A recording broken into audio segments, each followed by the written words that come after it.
Hi, I'm Jer. Welcome to Kill-Divill, where we focus on rum and cocktails. Today we are going to make a Pornstar Rumtini number 2.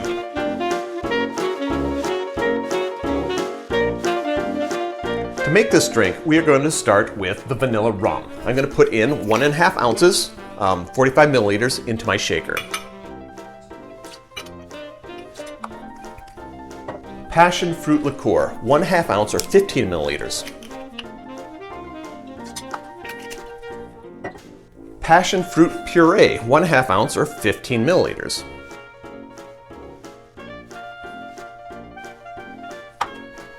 One-half ounce or 15 milliliters of vanilla syrup.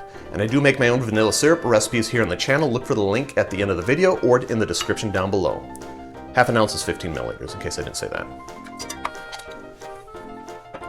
Finally, lime juice. The original Pornstar Martini recipe called for 1/2 ounce.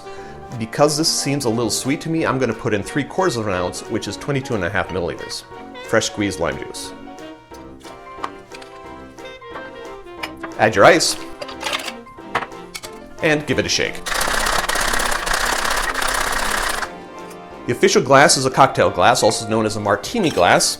I'm going to double strain that into the glass.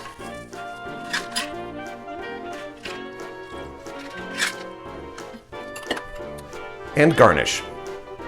Different recipes will have slightly different garnishes. One set of recipes will have half of a passion fruit cut in half and somehow garnished in the glass.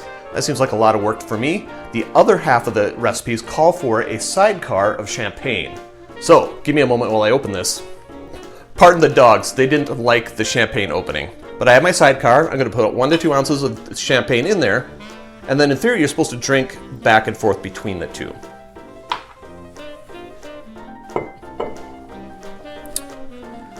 And there you have it, a Pornstar Rumtini number 2. Drink with good spirits.